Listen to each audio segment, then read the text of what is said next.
Muy buenas noches, bienvenidos amigos televidentes, qué gusto volvernos a reencontrar en esto que se llama 8 en punto. Soy Sergio Méndez, su anfitrión. Nos frotamos las manos porque es noche de jueves, noche de análisis, y esta noche por supuesto que vamos a estar conversando sobre todos los temas de coyuntura, de actualidad que usted desea conocer. Invitado especial el doctor Omar Pastor nos acompaña esta noche, al igual que Dagoberto Gutiérrez.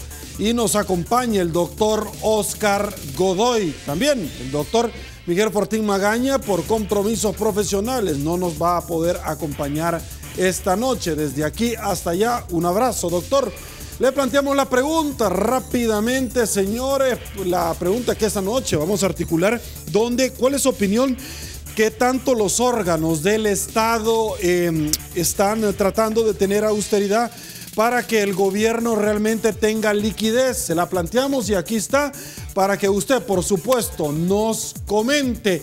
Tomamos nuevamente, señores, antes de iniciar precisamente esta entrevista, queremos saludar a quien gentilmente, noche tras noche, hace posible el primer segmento de la entrevista 8 en punto, como lo es Banco Agrícola. Bueno, señores, con este anuncio de Banco Agrícola que estimula a aquel que ciertamente cree en El Salvador y que tiene la esperanza de que nuestro país va a tener un futuro mejor, tomamos asiento y con gusto le damos la bienvenida a Dagoberto Gutiérrez. Señor, un placer. Lo noto con sueño. ¿Por qué? ¿No ha comido yuca últimamente? Un afrodisíaco para usted, me ha dicho, según usted me ha dicho. ¿Sí? Tienes razón. Ok. Sí, vos tenés mucho conocimiento. ¿Con qué? Con chicharrón. No, eso lo debilita, ¿verdad? ¿Para qué chicharrón? Sí. Doctor, un placer. El placer es mío y aquí estamos. Gracias. Doctor Oscar Godoy, caballero. Saludos. Un placer. Saludos. ¿Me mira? ¿Se ha quitado los lentes? ¿Por qué? Sí, para verte mejor. Para verte mejor. Hay que tener cuidado con el lobo feroz. Señores, iniciamos rápidamente con el tradicional collage. Producción, acompáñeme porque aquí vamos a ir rápido para aprovechar a estos señorones en su análisis. Dice así: Asamblea elige a Néstor Castaneda como nuevo presidente del Tribunal de Ética Gubernamental. Directivos de la Asamblea deciden hacer compra directa de seguro por 4.5 millones de dólares. El diputado Gallegos delata que todos los partidos quieren tener seguro médico privado, pero todos lo niegan. ¡Qué bien, presidente! Esa es la actitud que debe de tener de denuncia. Diputados aprueban presupuesto para elecciones 2018. El gobierno tiene que pagar 60 millones en julio y ya no debe de endeudarse más. Procuradora para la Defensa de los Derechos Humanos rechaza recorte económico a institución para solventar impago. Otra era la fiscalía que le querían quitar. ¿Qué tal eso? UCA, a pesar del impago, las AFP seguirán amasando fortunas a costa de los trabajadores por el alto interés que cobran por administrar. No podemos vivir sin crisis, dijo el señor René Novelino esta semana en 8 en punto. Por un juego político casi nos llevan a la quiebra. Nos incorporamos y, como decimos los abogados Dagoberto Gutiérrez, en la ley doctor Omar Pastor, por esta única oportunidad vamos a iniciar con el doctor Oscar Godoy, porque el señor de Chalchuapa así me lo pidió. Viene un poco desganado, no sé qué le habrá pasado. Ya vamos a empezar a preguntar por dónde es que lo han visto. Arranco con usted rápidamente. No, yo no estoy diciendo nada, es una pregunta. Doctor Godoy, el escenario político-económico que vive nuestro país, su opinión, con eso arrancamos. Bueno, el escenario es el mismo de hace un buen rato.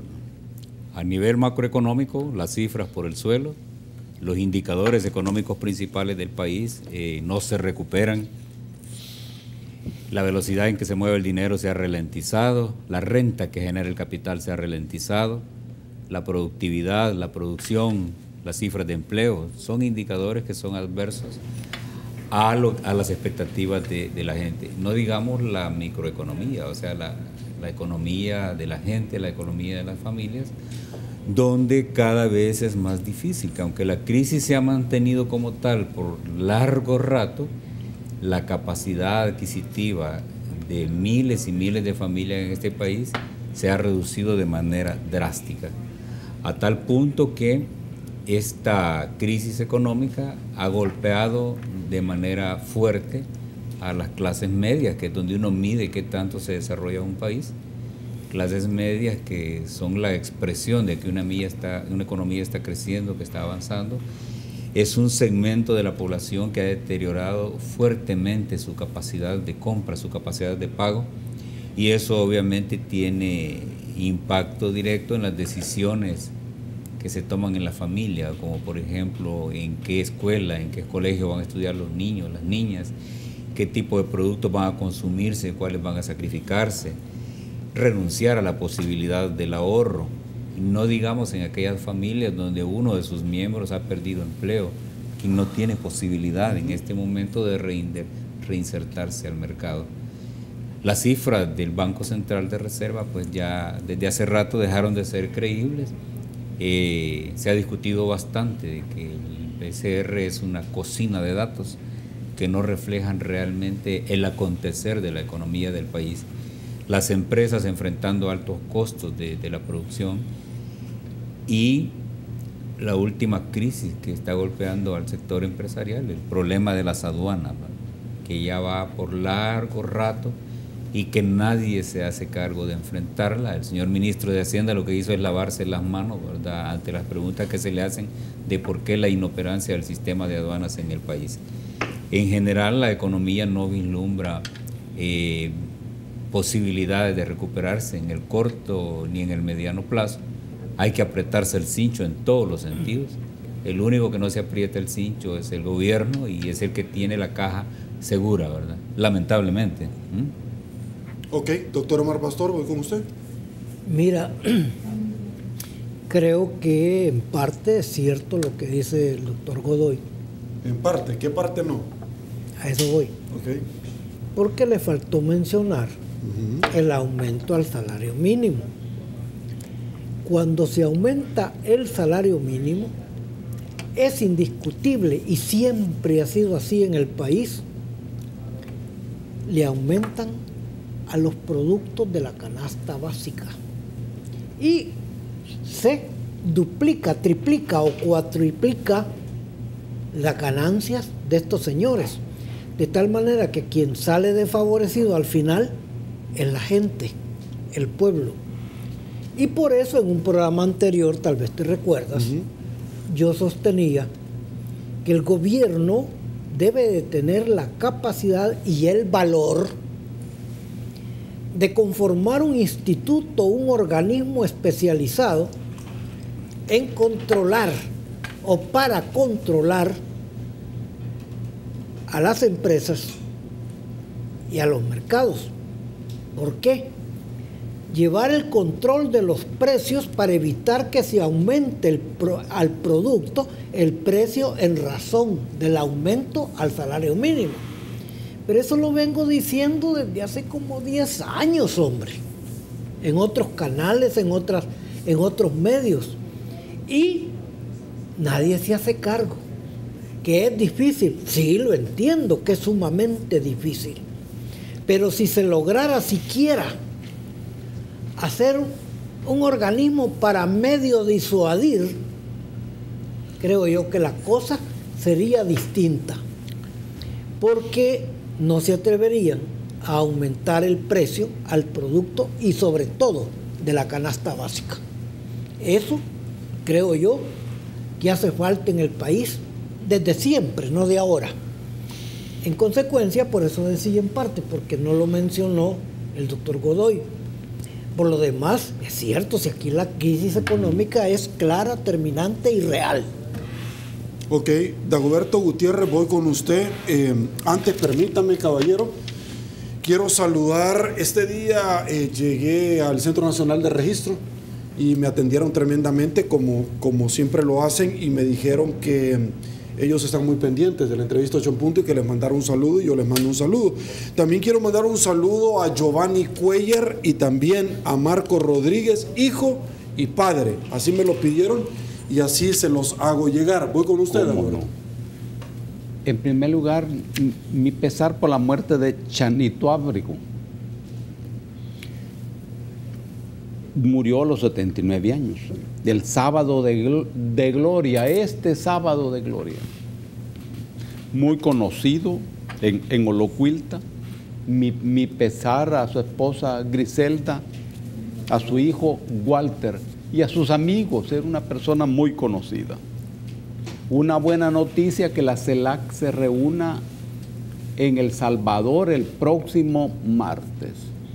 Se trata de construir las mejores condiciones para discutir la situación del continente, sin injerencias, ¿sí? Sin intervenciones. Los propios países y pueblos han de ser con posibilidades de resolver su problema. Un saludo al coronel Rivas. Leímos su carta publicada el día martes.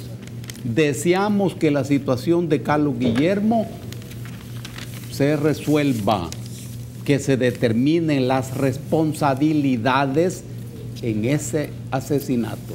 Un abrazo, coronel.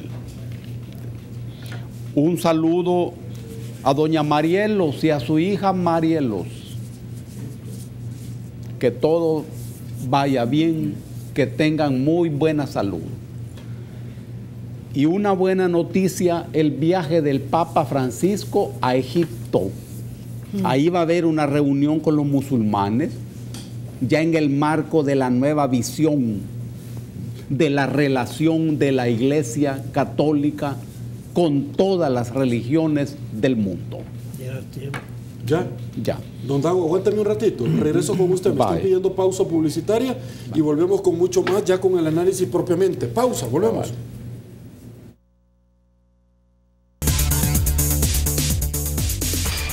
Mil gracias, El Salvador. Estamos de regreso y, por supuesto, no perder la oportunidad para saludar a quién, a uno de nuestros patrocinadores que tiene muy buenos comentarios, como es Green Flex.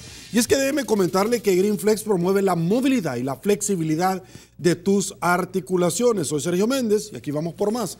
Don Dago, ya había planteado el tema escenario político y económico de nuestro país, por favor. Hace 25 años, cuando la guerra civil terminó, hubo una negociación entre una parte de los mandos guerrilleros y una parte pensante de la oligarquía. De resultas de esa negociación, se acordó limitar, reducir y casi hacer desaparecer al Estado. Muy bien. El proyecto que en ese momento se montó es lo que hoy aparece derrumbado. No se trata simplemente de una crisis fiscal o problemas con el presupuesto, aunque existe eso, sino es un problema más de fondo. Ese muñeco que se montó hace 25 años ha dejado de funcionar y está agotado. Estoy diciendo que este es un problema que remonta con mucho el ámbito de los partidos políticos. Va mucho más allá. Esto es una cosa fundamental en el escenario. Ahora, en este momento, el pueblo salvadoreño sufre como nunca antes se había visto. Pobreza,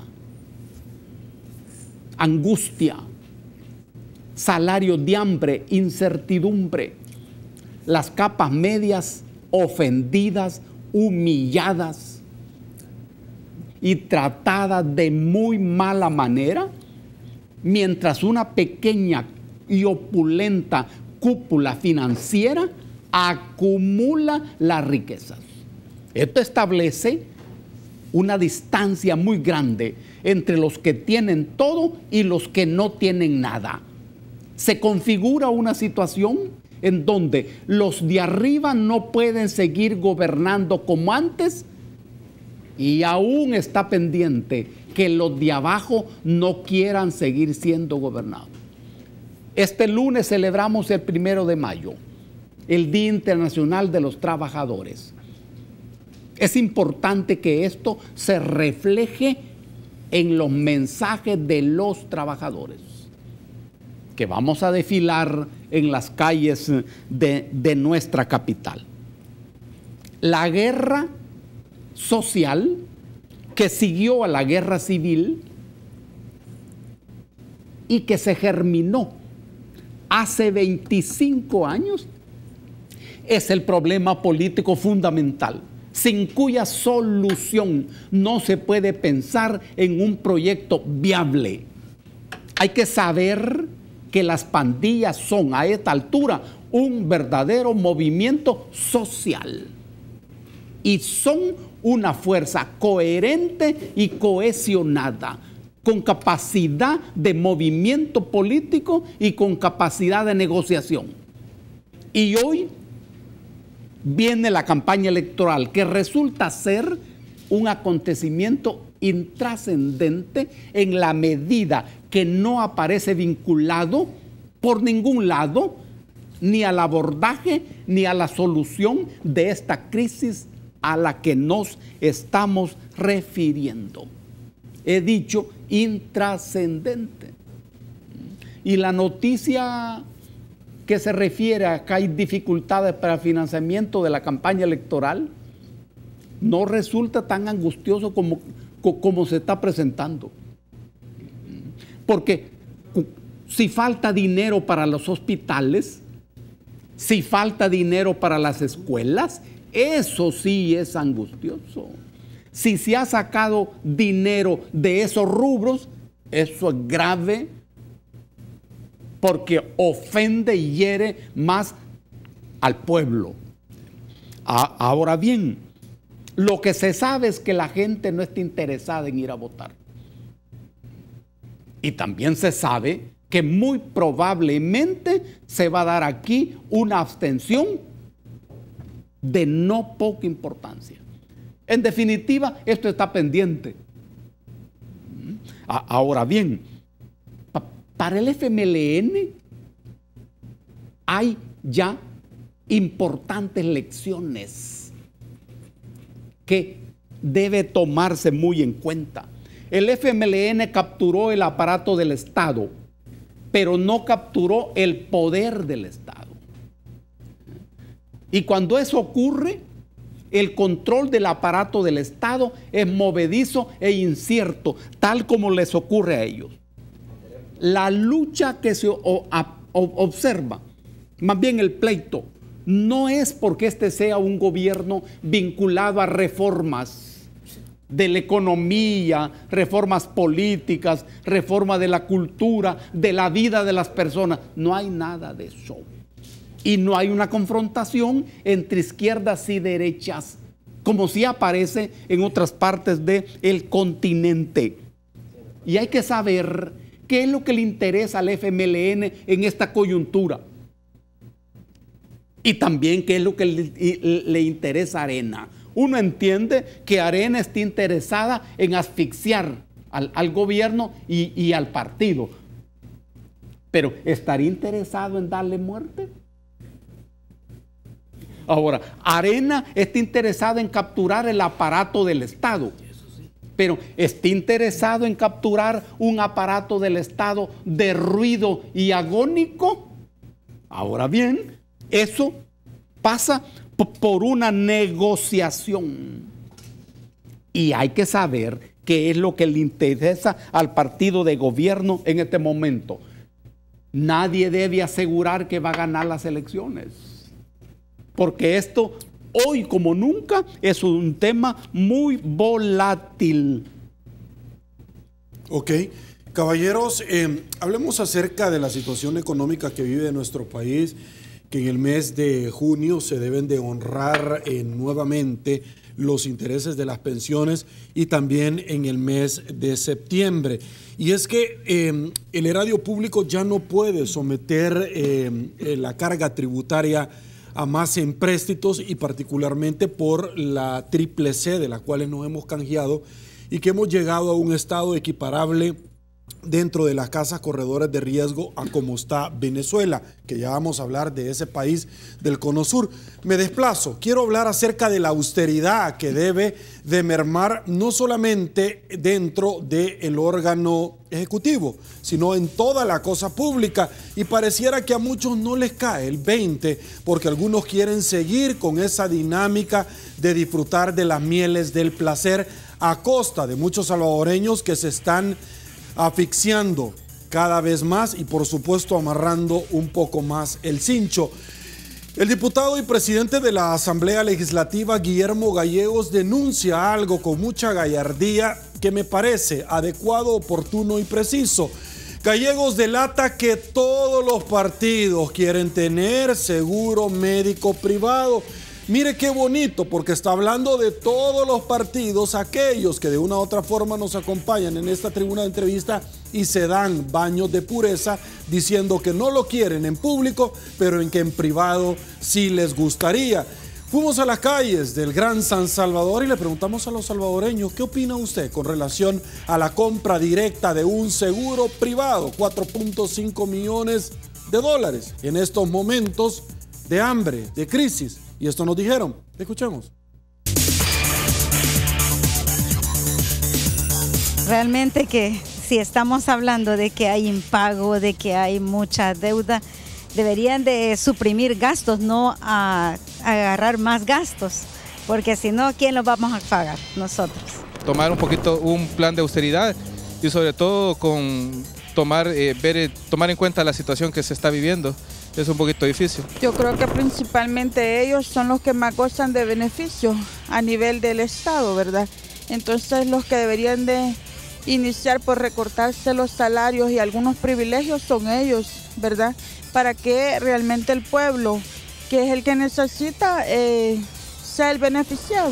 Analizar si el país cuenta o no con los recursos y si está en las condiciones de poderlo hacer, ¿verdad? Porque nuestro país es pequeño y no tiene ni los medios ni los recursos para estar ampliando tanta la situación en la que nos estamos encontrando en la actualidad. Considero que todos deberíamos de tener el mismo derecho.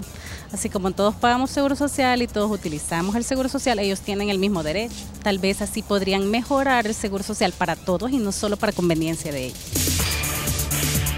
Ok, eso es lo que piensa la población salvadoreña y que en las próximas elecciones le va a pasar la factura a todos aquellos partidos políticos que, bueno, déjenme decirle una cosa, caballeros, ¿sabían ustedes que dentro de las empresas del Estado, las instituciones como salud, educación y seguridad, a la primera que le querían recortar la plata para que se pudieran honrar el pago de intereses de las pensiones, eran a la Fiscalía General de la República, la que todos los partidos políticos o la mayoría de los representantes que vienen aquí dicen que hay que apoyar a la Fiscalía, hay que vigorizarla? No, les doy la noticia que le querían quitar aún más al fiscal. Arranco con usted, doctor. Bueno, este discurso del sobregasto en las instituciones públicas se ha discutido bastante. Yo particularmente no creo que el seguro privado sea el problema. El problema es el financiamiento de ese seguro, porque un seguro colectivo, quizá por el mismo monto en que lo están contratando, pudiera ser descontado de los sueldos, de los honorarios de los funcionarios. La cosa se vuelve injusta cuando es la institución la que, aparte de los sueldos que paga el seguro. Y al extremo de que ha habido funcionarios que, por ejemplo, cuando se les acaba el periodo, se quieren llevar los ahorros de los seguros totales, por ejemplo, como pasó con el expresidente de la Corte, Agustín García Calderón, que un rotativo, la Fiscalía dijo que luego que se había ocupado el seguro, luego había ido al seguro a cobrar la devolución. Correcto. Perfecto. Una devolución que es institucional, tuvo que haber entrado a las arcas de la institución y no al bolsillo de los magistrados, porque no fue el único, ¿verdad? Funcionarios que se recetaban una indemnización, ¿verdad?, que debería ocurrir por despido, pero ellos no los despedían, sino que se les acababa. Renunciaba los últimos días. Correcto. Como los magistrados de la Corte de Cuentas y de la Corte Suprema. Son argucias de extracción de dinero de las instituciones, ¿verdad? No hay problema si se paga una póliza colectiva, pero que esa es descontada de los sueldos de los funcionarios. Y hablando de seguros, quiero hacerle una recomendación a la sociedad salvadoreña. Revisen bien sus pólizas de seguro de automóvil. Hay empresas aseguradoras que a la hora de responder por daños sacan 1000 explicaciones técnicas para evadir la responsabilidad de pagos a terceros. Los clientes, cuando pagan pólizas, tienen derecho a que se les cubran completamente los daños. Pero mediante artificios legales, a veces las empresas aseguradoras no se hacen cargo. Y eso no es honesto en el mercado y no es honesto para los empresarios. La superintendencia, el sistema financiero tiene que poner ojo en las instituciones aseguradoras. Digo esto porque he recibido bastantes denuncias y quejas de personas que han sido engañadas bajo esos procedimientos. Pasando al otro punto, es que el tema de austeridad, a mí la palabra austeridad no me gusta, porque cuando se habla de austeridad, todas las instituciones piensan en ahorrar papel bond, papel de baño, líquido para trapear. No se trata de eso, ¿verdad? En El Salvador lo que hay que hacer es, en primer lugar, una reducción de los excesos de recursos que hay en las instituciones. Por ejemplo, la cantidad megamillonaria que maneja Casa Presidencial para fondos discrecionales, solo de ahí se puede pagar un montón de cosas. Los excesos en la facturación de publicidad de las instituciones públicas, que se gastan $100,000 en una obra y se gastan $400,000 en hacerle publicidad. Eso es irracional. Los sobreexcesos en instituciones que han contratado miles de trabajadores para trabar el sistema, pues. ¿Por qué? Hablar de un incremento de 40 a 42,000 nuevos trabajadores en el sector público en medio de una crisis es una irresponsabilidad terrible. Y más que todo que cuando esta contratación no ayuda al sistema, sino que lo traba. Caso concreto, las aduanas de este país, manejados por gente inepta en instituciones donde se requieren experticias en logística, en tramitación, en procesamiento electrónico de datos, en sistematización de procesos de revisión. Pero poner gente sin currículo, sin experiencia, a manejar aduanas y trabar por 5 o 10 kilómetros de furgones, haciendo perder miles y miles de dólares en ese flujo de comercio entre El Salvador, Nicaragua, Honduras, Guatemala, es parte del sobrecosto de este gobierno. Si el gobierno fuera eficiente, con la eficiencia mínima que se pudiera lograr, se pudiera estar ahorrando entre un 5 a un 8% del presupuesto general de la nación. Y eso es bastante dinero. Pero en cambio, algunos funcionarios están pensando, por ejemplo, en ponerle un impuesto a las remesas. Eso es irracional, pues, porque sería castigar de nuevo al pueblo, quitándole un poco de recursos de lo que le manda su gente de los Estados Unidos. Encima de eso, aprovecharse del trabajo de los salvadoreños en el exterior, y con el agravante de que hay algunas empresas que reciben remesas y las tramitan, que ahora están pidiéndole a la gente que cuando va a retirar la remesa tiene que pagar un seguro obligatorio de robo, ¿verdad?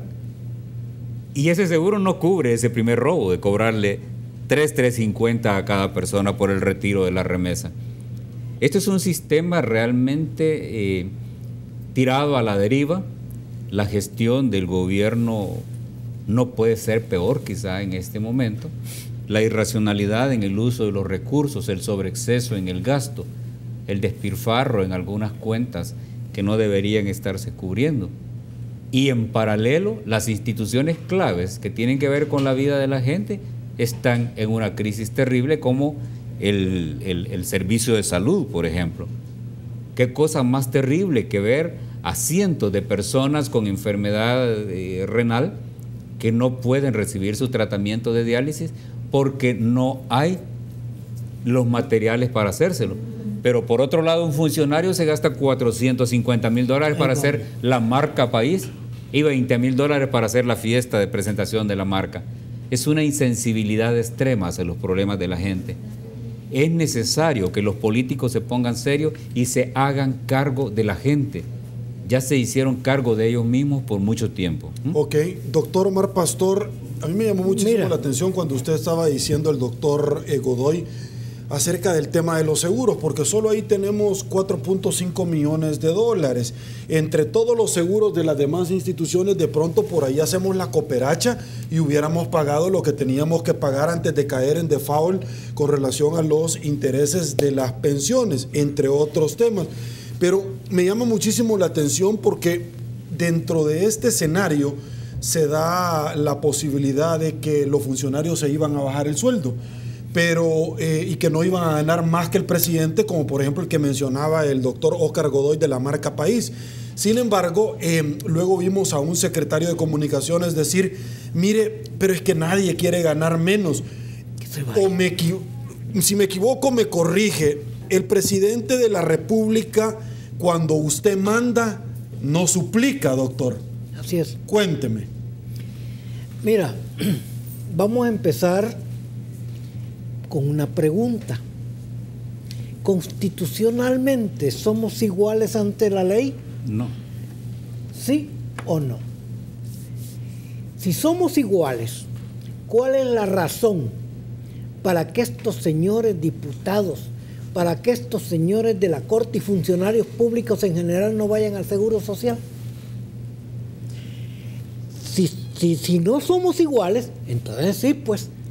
Pero debieran ellos pagarse su propio seguro y no que el Estado, además de los sueldos excesivos que tienen, se los estén pagando. Es un despropósito total el hecho de que estos señores, ya no, colectivo ya no, sino que privado, ve qué bonito, y nosotros se los vamos a pagar. Y el pueblo, para mientras, la clase media, como decía Dago, ya va mal, ya está en una crisis terrible.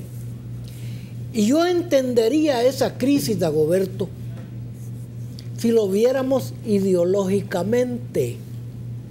En el Hospital Rosales esta semana hubieron enfermos que necesitaban diálisis manifestándose porque no lo hay. Entonces yo diría, a propósito de eso, con los 4 millones del seguro de la Asamblea, con los otros tantos millones de los seguros de los distintos funcionarios, bien podrían mejorar y darle más recursos al Seguro Social e ir como buenos salvadoreños, pues, me estoy equivocando, por supuesto, como salvadoreños mejor, al seguro igual que cualquier otro, porque de lo contrario se está violando el principio de la igualdad de todos los salvadoreños. Ahora, ¿esa es la única razón que tienen los burócratas para contratar seguros, doctor? ¿O hay otras? Hay negocios, las comisiones. Ok, perfecto, y todo a eso quería llegar. No, pero hay otra cosa, con la idea que tú lanzaste. ¿Cómo es eso que le van a poner impuesto a las remesas? Y que no pagan impuesto en Estados Unidos la gente que trabaja allá, pues. Cuando les pagan, les recortan. Y todavía van a venir acá a pagar impuestos. Es una doble imposición, la cual es prohibitivo. De tal manera que en mi país, y digo mi país porque soy egoísta en ese sentido, es triste y doloroso tener que escuchar, solo escuchar, no digamos tener que aceptar que acá hay funcionarios o los funcionarios públicos se dan el lujo de tener seguros colectivos y privados. De tal manera que eso, salvadoreños, por favor, ya no permitamos eso. Salgamos a las calles, hombre.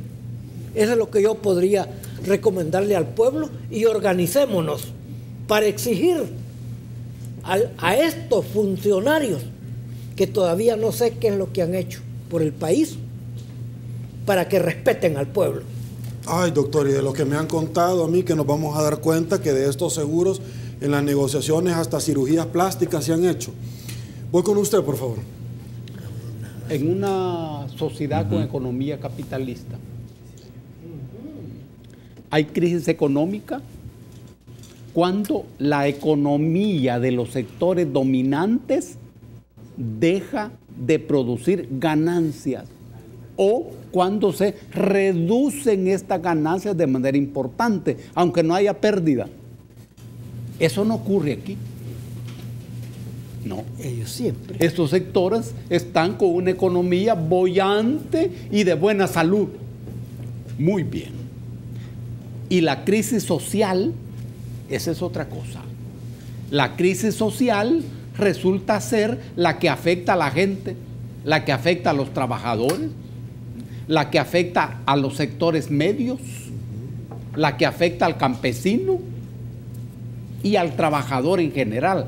Esa crisis social se expresa en la falta de trabajo, en los salarios injustos, en los problemas en la salud, en la educación, en la vivienda. Eso se llama crisis social.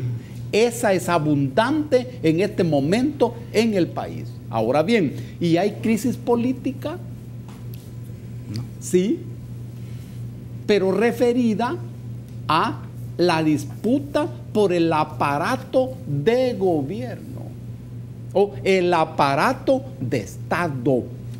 Ahora bien, ¿y cuáles son las características de la economía de nuestro país? Observemos que la economía está basada en el control de grandes empresas transnacionales que sacan su ganancia hacia el exterior. Y uno se puede preguntar, ¿y a dónde está el dinero del trabajo de la gente? Es que esas empresas que hacen los negocios están autorizados para sacarlo afuera. Ahora bien, cuando la economía es dolarizada, como ocurre en nuestro país, entonces el Estado tiene dificultades para contar con una política económica. Porque si no se tiene moneda y no hay política monetaria, como ocurre en nuestro país desde el 2001, ¿y qué política económica vas a armar? Por eso es que en esta economía la gran magia consiste en producir para exportar hacia los Estados Unidos. La moneda que circula es el dólar. Pero el dólar no es la moneda del Estado, no puede ser la moneda del Estado. Mira qué contradicción. La moneda del Estado sigue siendo el colón. El dólar no, porque es la moneda de otro Estado. Y el Estado de El Salvador no puede imprimir esa moneda. Pero hay otro aspecto. La planta industrial fue desmontada como parte de esta misma política económica. Y también se desmontó la agricultura, de tal manera que en esta economía no hay clase obrera ni clase campesina. Entonces se reduce la capacidad de producción de productos agrícolas y también de exportación. Pero el país que no es industrial tampoco es un país agrícola. Y el capitalismo, así definido en estos rasgos, es un capitalismo comprador y cipayo. Es decir, que está en dependencia de lo que digan los centros capitalistas más importantes. En nuestro país no se puede ni pensar en una burguesía nacional, que es aquella que tiene un proyecto económico con condiciones incluso para tener fricciones con los grandes centros capitalistas internacionales. Ahora, en la medida que hay concentración del capital en las cúpulas dominantes, hay pobreza abajo. El modelo económico se basa en una relación perversa entre la pobreza y la riqueza. Entre más riqueza se produce, más pobreza hay. La lógica de esta economía consiste en que la economía necesita mano de obra abundante y barata. Esto quiere decir que necesitan trabajadores en potencia que no tengan capacidad de pedir tan siquiera mejores condiciones de trabajo, salario y derechos sindicales. Esta es la economía. A esta economía le vamos a dar vuelta y vamos a construir una economía decente que haga del país un país justo, de la sociedad una sociedad rica y del pueblo un pueblo fuerte. En eso estamos.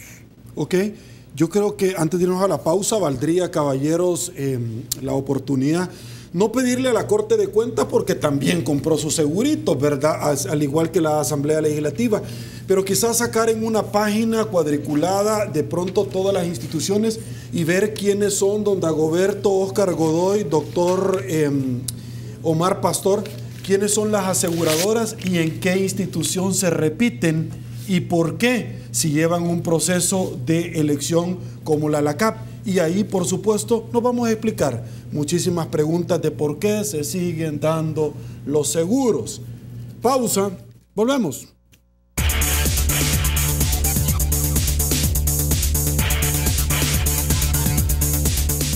Señores, estamos de regreso. Mil gracias, El Salvador, por su preferencia. En 8 en punto, lo más importante, lo que usted opine. Por eso me desplazo y les quiero presentar parte de la gran cantidad de participación ciudadana que esta noche tenemos para nuestros invitados, pero recordarles también que es una entrevista sin fronteras. Usted nos puede ver desde cualquier dispositivo electrónico, desde cualquier lado del mundo. Solamente usted accede a Facebook 8 en punto y automáticamente usted puede ingresar para verlo en tiempo real, la entrevista donde usted se encuentre. La población salvadoreña dice así: Jairo Álvarez, pregúntele si saben por qué no pagan, habiendo dinero para pagar las deudas nacionales. Seguimos. Arnoldo Hernández, los diputados, los padrastros de la patria, los mal llamados padres de la patria, que se ajusten el salario mínimo a $1,500. No se ve. Alma Pérez, felicidades por su programa, me encanta, que no tiene pelos en la lengua y dice la verdad. Gracias, Almita. Miguel Ángel Campos, ¿y por qué no la Corte Suprema, específicamente los miembros de la Corte Plena y la Sala de lo Constitucional, hablan sobre sueldos en la sala? Pregunta Miguel Ángel Campos. Omín Rivera, los diputados y empleados de la Asamblea Legislativa tienen seguro médico y el Hospital Rosales, la gente sin medicinas. Carlos Fuentes, gracias Carlos. Cuando llega un nuevo ejecutivo a una empresa, él no llega a quejarse del ejecutivo anterior, él llega a rendir frutos y beneficios. Quejarse del gobierno anterior no funciona. Amaya William, ninguno. Acá, sobre la austeridad, acá quien les paga todos los lujos somos el pueblo. Por ejemplo, ese seguro médico de los diputados, ¿por qué no van al Seguro Social o al Hospital Nacionales? Elenita Martínez, gracias Elenita, ninguno.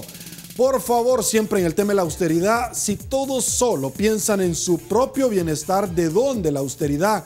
Fabiola Córdoba de Guzmán, ninguno, y la gente sin poder recibir sus hemodiálisis en el Hospital Rosales. Nos incorporamos, caballeros. Nos vamos al Cono Sur, a Venezuela. Una noticia que internacionalmente se ha ponderado en diferentes medios de comunicación es que Venezuela ha dicho que va a salir de la OEA.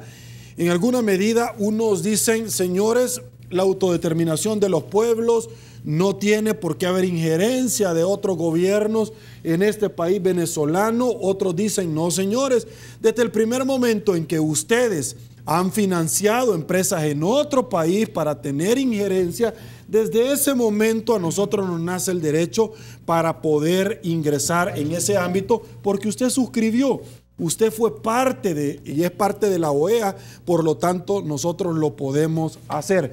Doctor Godoy, Dagoberto, Omar Pastor, voy con una sola pregunta para los tres. ¿Cómo es eso que ahora Venezuela, que se va a tardar 2 años en el proceso para salir de la OEA, renuncia luego de que se le llama la Carta Democrática a todos los cancilleres para abordar la crisis que está sucediendo en Venezuela? ¿Cómo es eso? Explíquenme que ahora es injerencia. Déjennos resolver a los venezolanos nuestro propio problema. Pero en el pasado, cuando le dieron un golpe de Estado a Hugo Chávez, vino la misma OEA y lo restableció. ¿Cómo es que antes sí ayúdeme y ahora después no? ¿Cómo es que ahora déjeme resolver mis problemas y antes no? Inicio con usted. Bueno, el caso de Venezuela es un caso que no hay que perderlo de vista. Hay que verlo en todas sus dimensiones y más que todo en la dimensión interna. Venezuela es un país financieramente quebrado. Es un país al que se le destrozó el mercado. Es un país que destruyó su mayor potencial de recursos, que es la producción del petróleo. Es un país que puso a su gente a aguantar hambre. Es un país que, siendo grande y con muchos recursos, tiene uno de los desabastecimientos de medicinas más grandes de Latinoamérica. Es un país que ha sometido a la miseria al pueblo, pero es un país que empezó a funcionar desde el proyecto chavista con algunas cosas que aquí se han propuesto, y a eso hay que tenerle cuidado. Por ejemplo, dice el doctor Omar Pastor, ¿verdad?, que hay que crear una institución, dice él, más burocracia, ¿verdad?, para control de precios, dice, injerencia del mercado, economía centralizada. Es el proyecto socialista, ¿verdad?, del mercado. Se ha querido decir que el problema es del mercado, en el caso de El Salvador, y es parte del mercado, pero realmente es la clase política la que no ha sido capaz de ser rectora del modelo, porque capitalista es Canadá, capitalista son los Estados Unidos, capitalista es Alemania, Suecia, países que producen, cobran altas tasas por impuestos, tienen controles de calidad en la producción y no están en miseria como nosotros. El problema de la crisis financiera del país, yo no creo que sea tanto del dólar, porque igual un gobierno como el que tenemos hubiera quebrado este país, ya sea que fueran dólares, yenes, lempiras, quetzales, no importa, la moneda siempre lo hubieran quebrado. Y qué bueno que no hayan colones, porque entonces tuviéramos un gobierno que hubiera echado a andar la imprenta para producir papel moneda sin respaldo y creando una inflación al estilo de los otros países que hemos mencionado de Sudamérica, por ejemplo, donde la inflación puede llegar a 60, 100, 260%. ¿Por qué? Porque los gobiernos de este tipo, cuando se acaban el dinero de verdad, comienzan a hacer dinero de mentiras en las imprentas y crean un proyecto de inflación que no se puede detener. ¿Se imaginan ustedes si en El Salvador el gobierno todavía tuviera la potestad de emitir dinero? La libra de frijol estuviera valiendo $7, 7 colones. O 7 veces más, mejor de lo que ahora se paga. Cualquier cosa que valiera $1, un colón, valiera 10 o 15 veces más por la inflación que se deriva de la emisión de papel moneda sin respaldo. En las economías centralizadas, a nivel de la concepción ideológica y teórica marxista, se comprendía bien. El problema es que en la práctica no se pudo hacer funcionar ningún planteamiento teórico de ese tipo. Entonces, la Venezuela de la que estamos hablando es esa Venezuela. Es una Venezuela que ha dado un paso anticipado al salirse de la OEA, porque de otro modo hubiera sido la OEA la que hubiera cancelado a Venezuela al activar la Carta Democrática. Me voy a quedar hasta ahí. Ok, doctor. Bueno, ¿usted? mira, cuando yo digo que se creen instituciones para controlar esa barbarie que cometen al aumentar los precios de los productos de la canasta básica, cuando se aumente el salario mínimo, dice el doctor Godoy, más burocracia. Pero sería feliz El Salvador con esa burocracia, por lo tanto sería positivo. ¿Por qué? Porque el pueblo no sufriría el aumento de los productos de la canasta básica, todo porque han aumentado el salario mínimo. Sería ventajoso en todo sentido. Quizás se equivocó el doctor Godoy cuando dice, refiriéndose a Venezuela, que ha sido destruida. Porque después, sin quererlo o conscientemente, rectifica y dice, lo están destruyendo, algo así. ¿Cómo llega esa destrucción a Venezuela? ¿Fue por culpa del gobierno? ¿Fue por culpa de los seguidores del gobierno? ¿Fue irresponsabilidad en el manejo de la cosa pública? Son preguntas que deben hacerse porque, sinceramente, cuando yo me doy cuenta que hay guapacheros, que hay guarimberos, que hay invasiones desde las Guyanas, que le quieren caer encima al petróleo, al oro, al gas, que es el mayor productor del mundo, Venezuela, hombre, ya como que la cosa no es una deficiencia absoluta del gobierno, sino que esto viene de afuera. Y si viene de afuera, lo están destruyendo desde afuera. Y con la colaboración de gente que son venezolanos, y es lo más grave, que van a hacer la revolución a Miami en vez de hacerla en Venezuela. Los cubanos agarraron las armas en Cuba, ahí se agarraron. Los salvadoreños lo hicieron aquí, no se fueron a Miami. Entonces, esas son las cosas que no se dicen. Y no se dicen porque indiscutiblemente hay temores y justificados. Ahora bien, estos dineros que salen de los que hablaba Dagoberto, que salen del país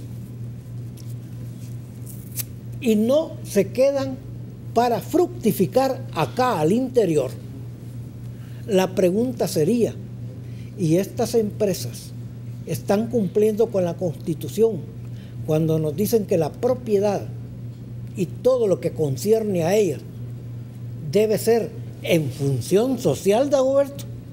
¿Se cumple eso? Claro que no. Entonces, es parte del juego de un sistema criminógeno que se llama sistema capitalista. Don Dago, por favor. Este es un tema de mucha importancia. Y hay una campaña planetaria de la derecha planetaria contra Venezuela. No es contra Venezuela, es contra el proceso revolucionario que ahí se está desarrollando.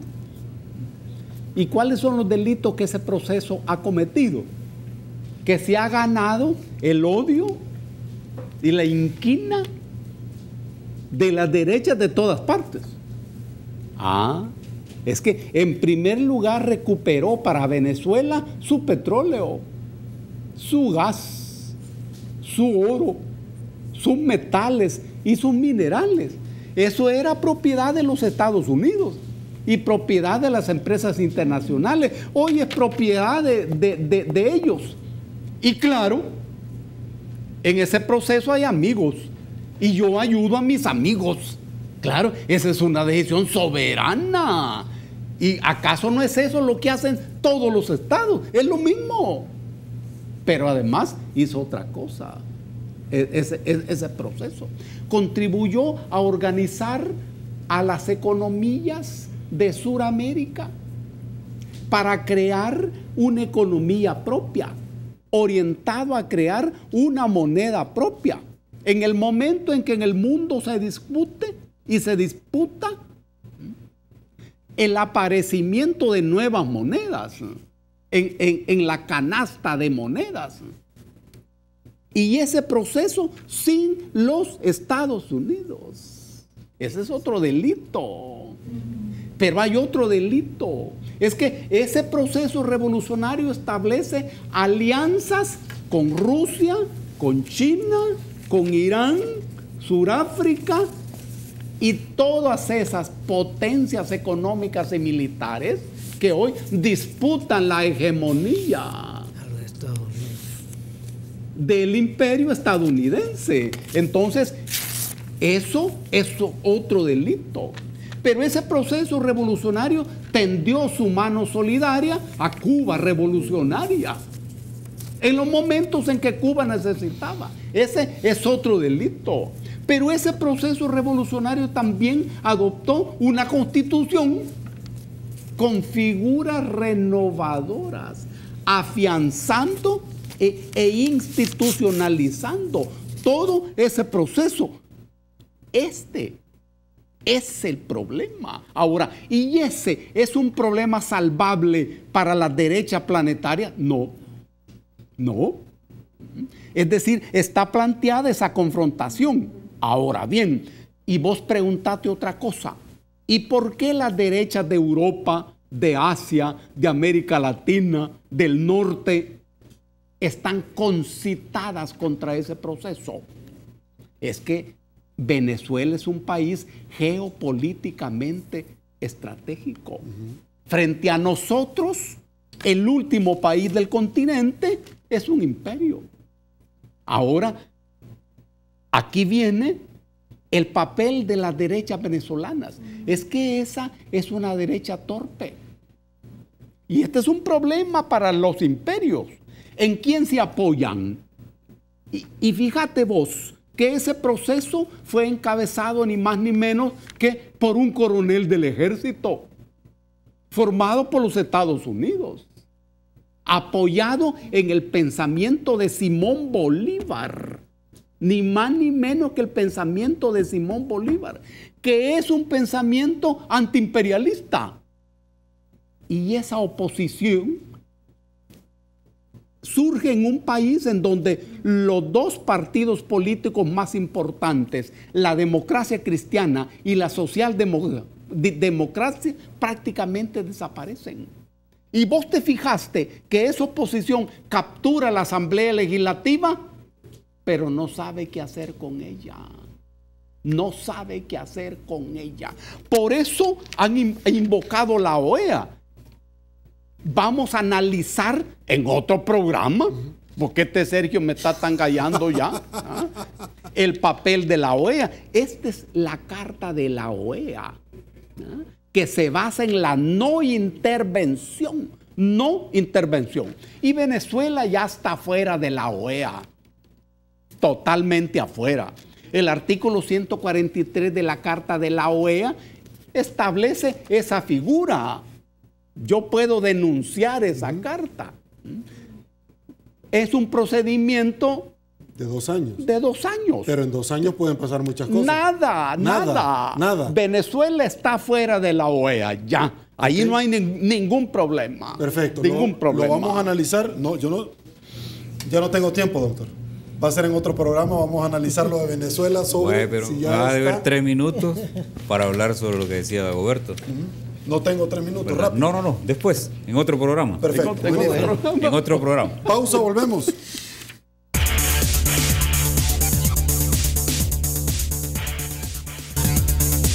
Estamos de regreso, mil gracias El Salvador por su preferencia. Doctor Omar Pastor, muchísimas gracias, caballero, por habernos acompañado. Coma semita, no se me esté durmiendo. Doctor Oscar Godoy, muchísimas gracias, señor. Ya se la comió. Ya se la comió, usted también, allá estoy viendo, del otro lado. Es decir, antes por lo menos se la llevaba para Coco. Hoy ya con Coco ya se le fue. Ya no hay. Ya se la come usted. Un saludo para Coco, semita, donde quiera que esté. Por supuesto, donde quiera que esté. Dagoberto Gutiérrez, alguien me estaba diciendo acá, no lo encontré, pero seguro se lo voy a compartir. dele ostras a Don Dago para levantarle el ánimo. No sé a qué se estaban refiriendo. No, es que tengo un gran sueño. Feliz día del trabajo. ¿Va a ir a marchar? El lunes. ¿Seguro va a ir a marchar? Y un saludo para Coco. ¿Para quién? Para Coco, donde quiera que estés, Coco. Sí. Acordate de Oscar, que siempre te dio leche y todo. Ay, Dios, es ingrato, ya no se acuerdan, porque es del maltrato también. Gracias. Coco Saludamos está a la agradecido. Caja de Crédito de Colón, porque es parte activa de la entrevista 8 en punto, y Coco no pedía ningún tipo de seguro médico hospitalario, no era exigente.